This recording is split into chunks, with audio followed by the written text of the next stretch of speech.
Hola, ¿qué tal? ¿Cómo están todos? En este caso vamos a hablar un poquito más acerca del derecho.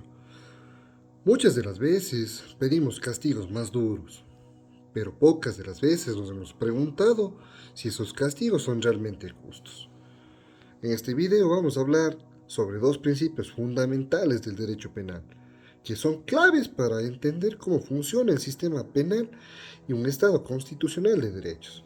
Estos principios no son simples conceptos teóricos, sino límites reales del poder del Estado que tienen para castigar. Sirven para evitar abusos, proteger la dignidad humana y garantizar que la justicia penal sea realmente justa y no arbitraria. A lo largo del video explicaré el principio de legalidad, el principio de culpabilidad y haremos una reflexión para ver si se aplican justamente en la práctica. Actualmente el derecho penal se desarrolla dentro de un modelo neoconstitucional, donde la Constitución y los tratados internacionales de derechos humanos tienen un rol central. Esto significa que el juez penal no solo aplica la ley, sino debe también hacerlo respetando los principios y la dignidad humana, la protección de los derechos fundamentales. En este contexto, los principios del derecho penal se convierten en verdaderos filtros para que esto se pueda cumplir. Mucho gusto, mi nombre es Cristian Rojas, estudiante del tercer ciclo de Derecho de la Universidad Católica de Cuenca, modalidad en línea. Empezamos con el principio de legalidad. El principio que voy a explicar es un principio de legalidad. Este principio, dicho de forma sencilla, significa que nadie puede ser juzgado ni sancionado por algo que no esté previamente escrito o tipificado en la ley como delito. Es decir, el Estado no puede inventar delitos ni penas después que una persona actuó. Esto tiene que ya estar netamente escrito en la ley, tipificado en la ley para poder ser sancionado, no luego de haber cometido el delito, inventarnos una pena para él. En la práctica esto obliga a que la ley penal sea clara, previa y escrita, y además impide que apliquen normas penales de manera retroactiva, cuando perjudican al procesado. Ahora bien, ¿por qué el principio es tan importante? Porque sin legalidad, el derecho penal se convertiría en un instrumento de persecución. La legalidad protege a las personas frente al uso arbitrario del poder punitivo, algo que históricamente ha ocurrido cuando el castigo dependía de la voluntad del gobernante y no de la ley.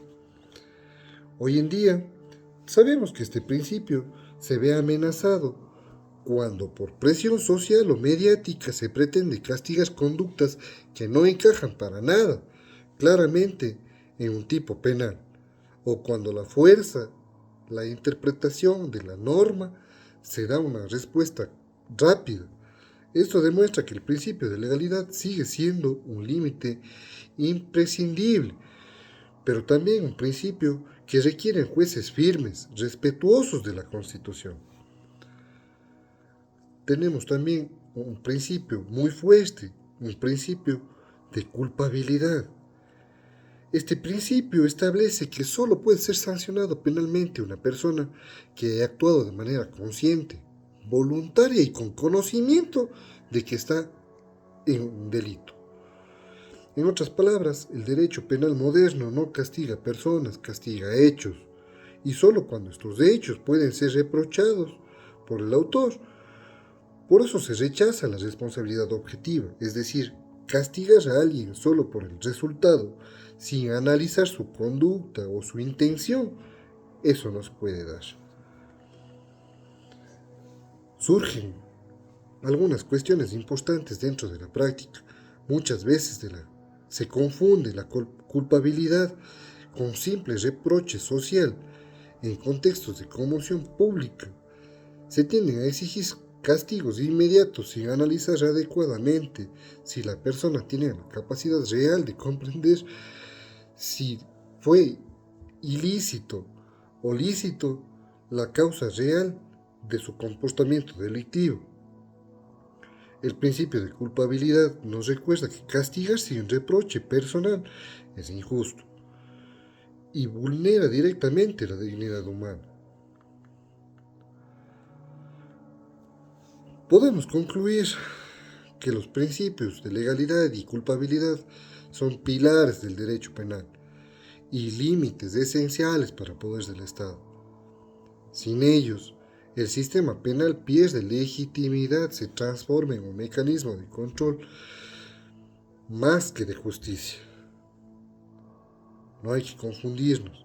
Por eso, más allá de conocer los principios, es fundamental que se exija su aplicación real, especialmente en un Estado que se define como constitucional y garantista, y sobre todo teniendo uno de, de las constituciones más garantistas que pueden existir a nivel latinoamericano. Eso para conclusión de nuestros derechos, de nuestros principios del derecho penal. Hasta aquí, muchas gracias, muy amables por su escucha y quedamos hasta la próxima, en un próximo video, no te lo pierdas. Cristian Rojas te saludó.